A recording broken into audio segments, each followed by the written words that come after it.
we've reached a level of problem that should be kind of unifying in a sense across all countries, all peoples, all industries.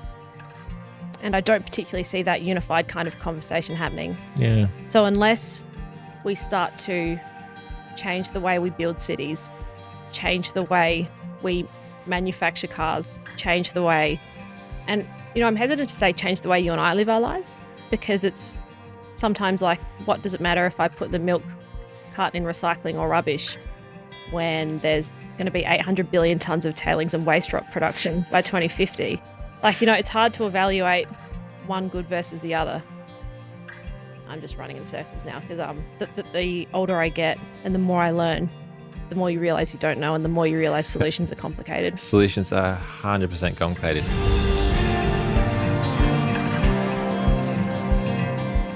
Hello and welcome to Wonder, brought to you by Geo Co.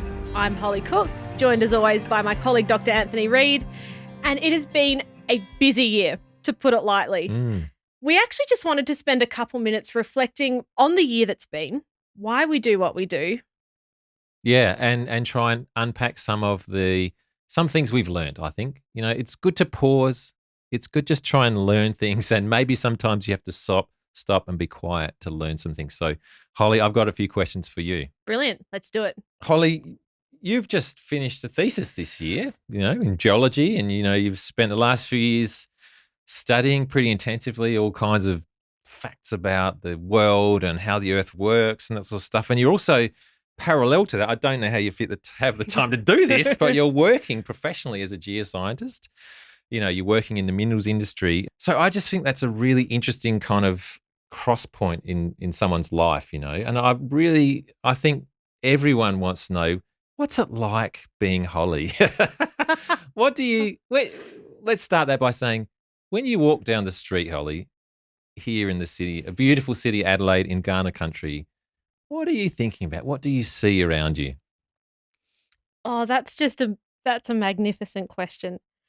What it's like being Holly is it's a constant, colourful, bubbling world of colliding thoughts and perspectives all at once. And when I'm walking down the street, just here in Adelaide on the way to uni or driving in my car on the way to work, what I'm thinking about is often how I'm feeling in the man-made world.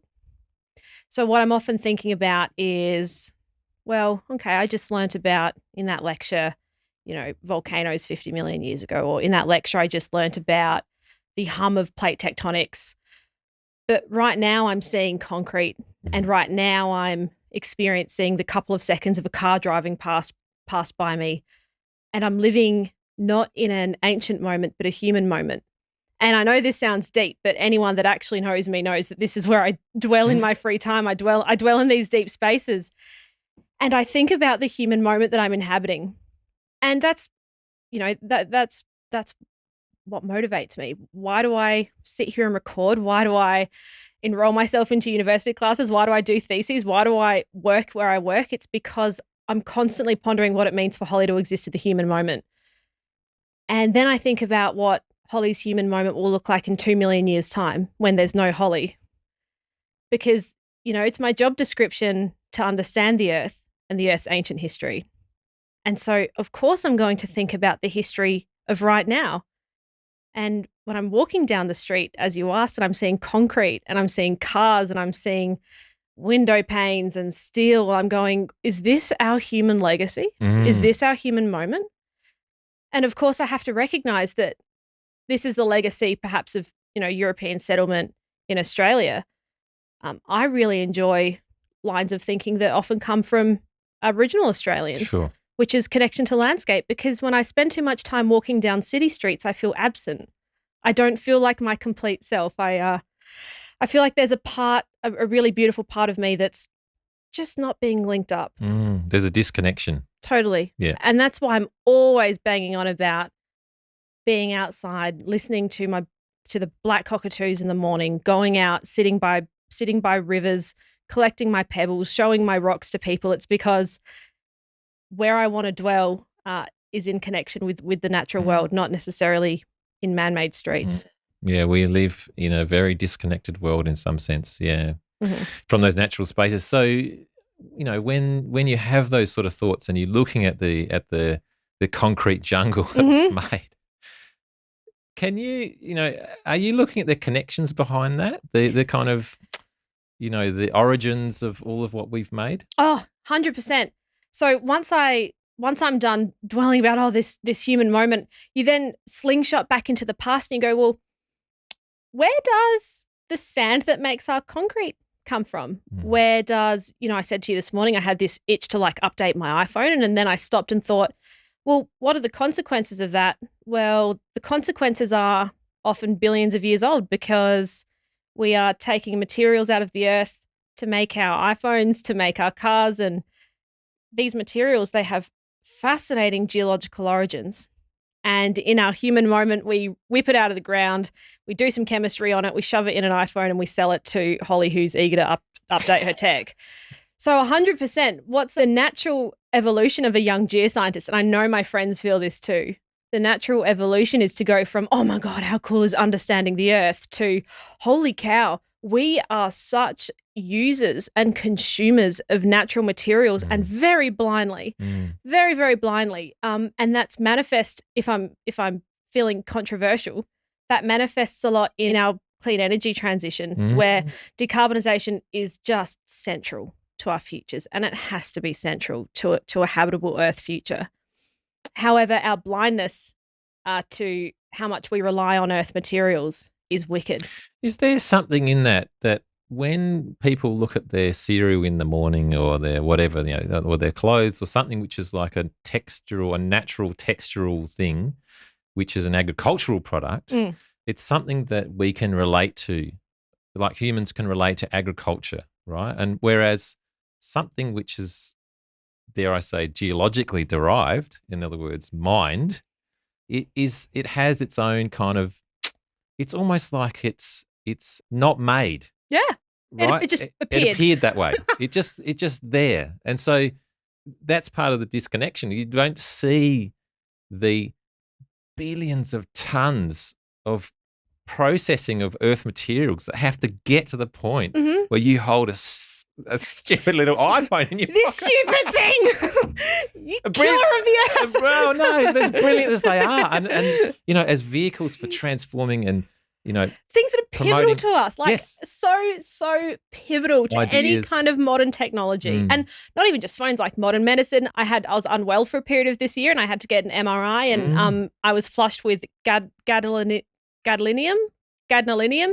Oh, shit. Gallidium? No, what is it? It's the elements GD. Yeah.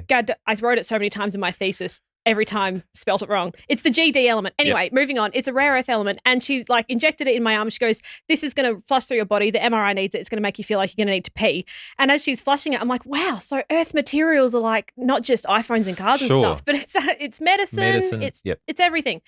And it all comes from somewhere. And often, we see mining advertisements they're catching on to this. The common example that we use in industry, if anyone who's listening isn't part of the industry wants an insight as to what we talk about, it's when you eat meat and there are advertisements for Australian lamb or sausages, people don't show the abattoir, they show the barbecue with your family. Yeah. And so what mining has traditionally done is showing the trucks, not showing the iPhone. Exactly.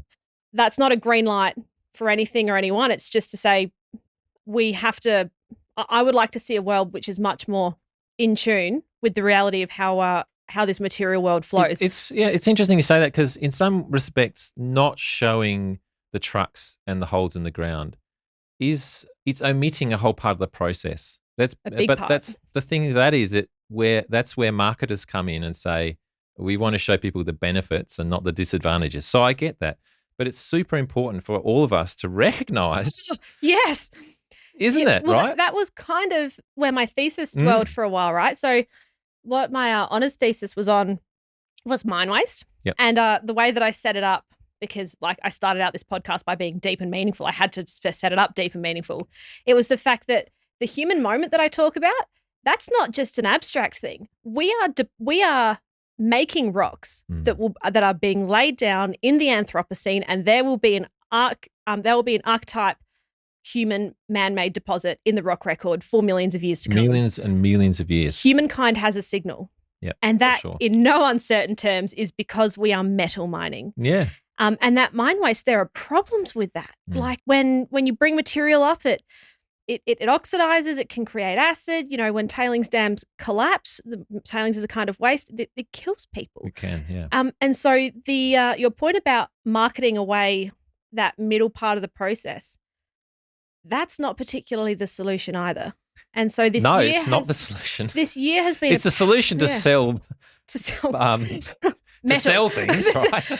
And so the year has been a paradox, Anthony. Yeah, exactly. Where and I don't have any answers, and life's in the grey areas, right? So the paradox has been, oh, how cool is it that 1.5 billion years ago, you know, volcanoes and fluids and tectonic plates crashing and colliding, and it made the ore deposits that go in our iPhones. And I don't want to live without my iPhone. I don't want to rewind I don't want to rewind our technology. There are earth consequences for our earth consumption, and it's a paradox. And I think it's a paradox about how we move forward in that. So what does the future look like then? What do you see? You know, apart from merely recognizing this as being part of the current sort of situation we're in, do you have any visions for where we're going to be? I have no idea. And I'm not even interested in pretending I have an idea. That's why we're talking, you know. And I think it's complicated, Anthony, because I think it's complicated. Because like I said, it's not fair that we already have like Pacific Islands experiencing sea level rise. It's not fair that our bushfire seasons are destroying homes and killing animals, and there's a lot of injustice about environmental issues already. I see, though, the consequences of our material world, and I say material with like caps lock on, as also being something that shouldn't go unchecked either. And that this isn't me just having a stab at mining. Like I work in mining. I own a phone, I own a car. We're all products of mining. But it is to say we've reached a level of problem that should be kind of unifying in a sense across all countries, all peoples, all industries. And I don't particularly see that unified kind of conversation happening. Yeah. So unless we start to change the way we build cities, change the way we manufacture cars, change the way, and, you know, I'm hesitant to say change the way you and I live our lives, because it's sometimes like, what does it matter if I put the milk carton in recycling or rubbish when there's going to be 800 billion tons of tailings and waste rock production by 2050? Like, you know, it's hard to evaluate one good versus the other.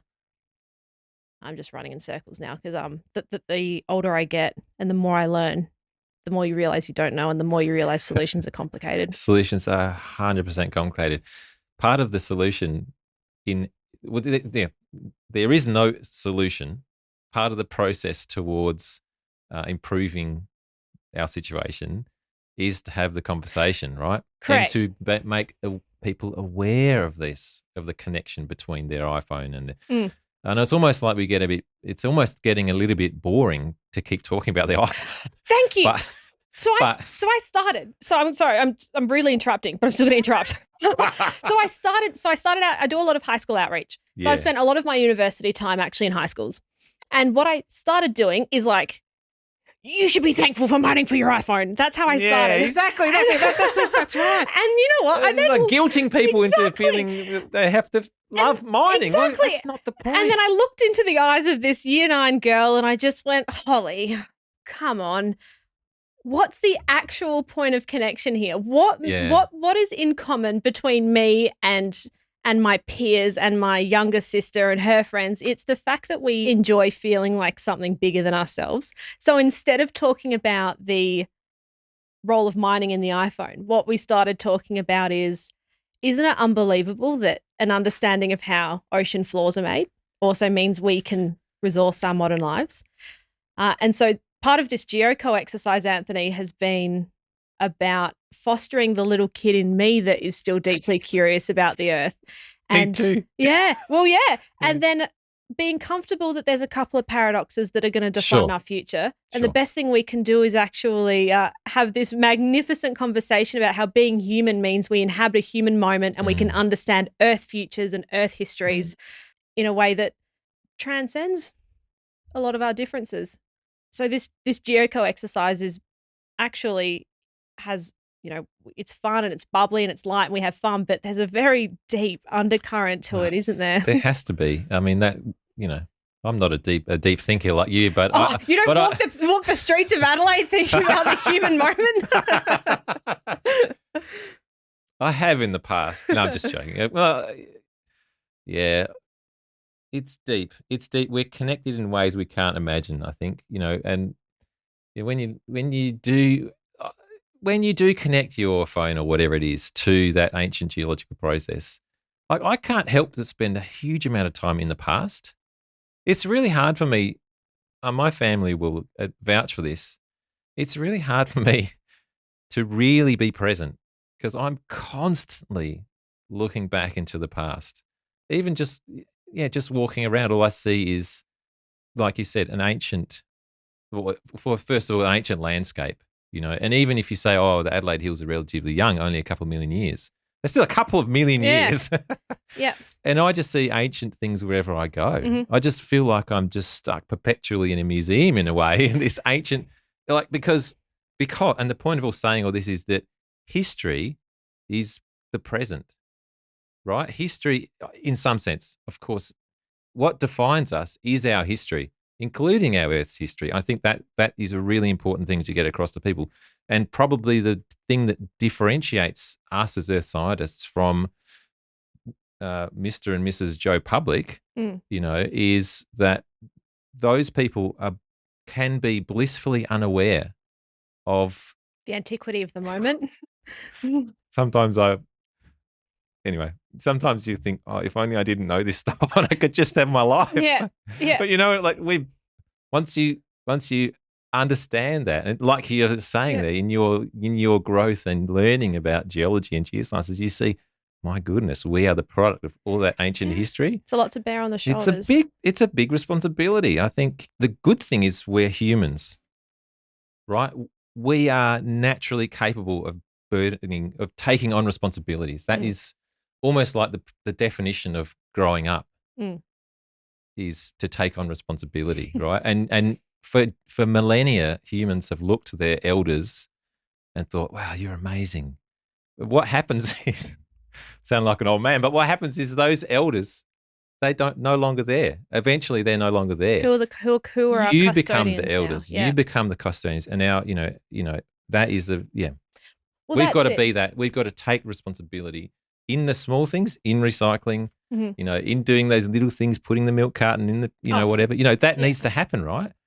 But we also need to be really mindful of that bigger picture. And I just love the way you've explained, custodianship. And so I talk a lot about stewardship. Yes. And how geoscientists empower Earth stewardship. And the importance to me of what we do here, Anthony, is that when it's not just about empowering ourselves, it's not just about empowering the LinkedIn echo chamber, it's not just about empowering our immediate corporate circles. It's actually about deliberately and strongly empowering other people, not just, random public, but, everyone's got a life. Everyone works in an industry. Everyone has relationships. It's about empowering a real perspective of Earth stewardship into every other part of life with a capital L. Everything, everybody, Correct. whatever industry, wherever you work or whether you don't work, whether you're young, whether you're old. Yeah, because in the same sense that, an astronaut, when people first went into space and we saw the Earth as borderless, we saw the Earth with clouds that change every couple of hours. And you don't see people, you just see one.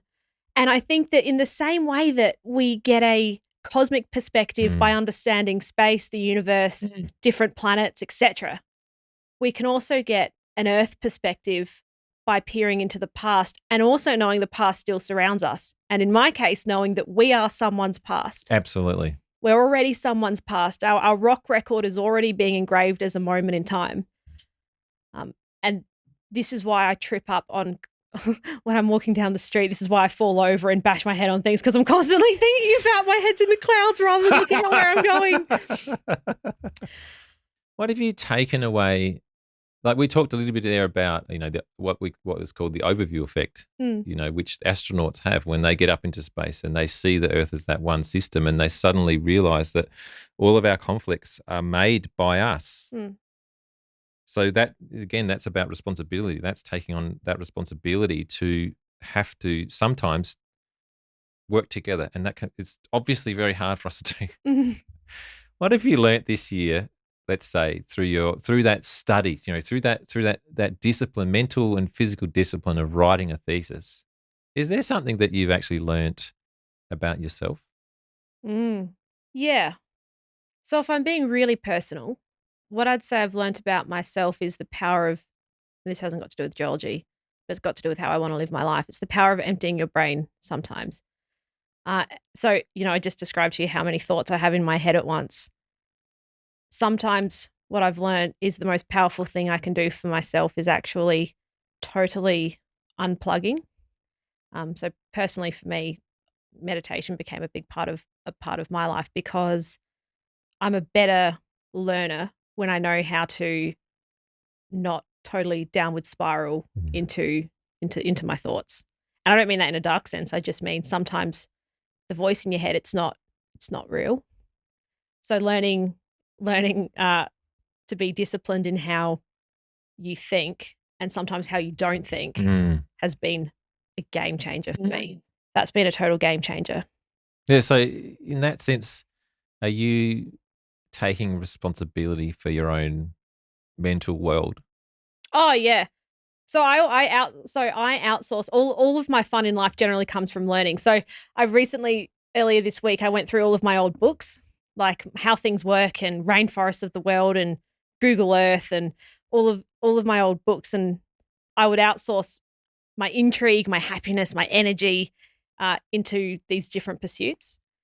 And what I've learned is there's happiness and intrigue in clearing the brain too, once in a while.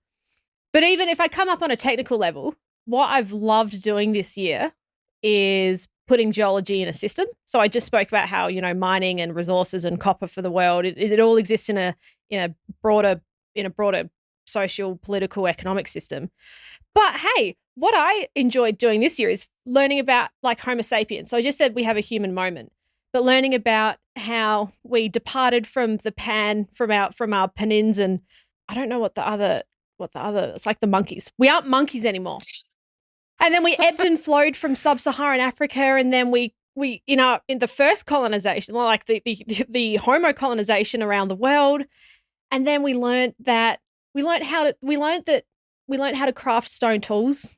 We learned that stone is an amalgam of metal. We learned that earth can help us in our social pursuits.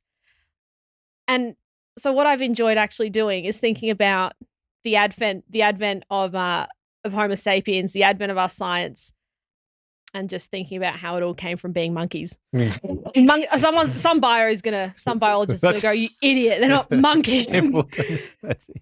So yeah, I've had different scales of learning about myself this year. Yeah, right. So that is fascinating. That mental discipline you've had to take into a busy year has included periods where you actually need to unplug and recharge on a very deep, very deep personal level. And it's really wonderful that you've shared that with us, because it's not often in professional life that we'll accept and talk about our feelings. It's actually, your feelings are, I mean, we've said it before, scientists have feelings too, right?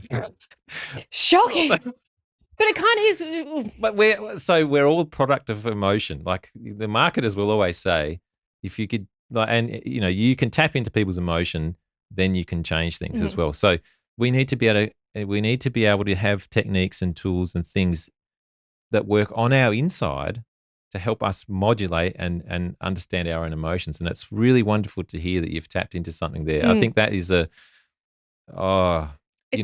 an asset to have a discipline like that. And it's where my ultimate purpose is derived. I'm a bit of an existentialist. I think meaning is something we create for ourselves. But I'm still the same old rule breaker. I've worked in industry for a couple of years. I've been a classic uni student. I've now been a classic honours student, and I just point blank refuse to let anything impose meaning on my life other than what I decide to. And that means that that creates problems. It creates problems because I enjoy my job. I enjoy these different sections of my life. But God, the richness of who I am comes from throwing caution to the wind and absolutely deciding what I choose. So you're not answering your emails on a Monday morning? Literally, I forget to answer texts. I don't answer emails. I'm still learning how the corporate world works. But the spice of life comes from inside out. Absolutely. You don't pick and choose it from around you. It comes from the inside out. And my insides tell me that Holly is someone who, when she closes her eyes, knows that she is actually just part of the earth around her. Yeah. And that's why, of course, I fell head over heels with geology, because it's a way of understanding. It's a way of understanding myself. Beautiful. Mm-hmm. That is so good. So taking that kind of that sort of, I don't know, that mental discipline or that kind of need for connection and emptying yourself in some way to be able to be filled with joy and filled with creativity, how important for you then is it to get back out into the world, away from our man-made, human constructed environment? So how important do you think that is? It's critical.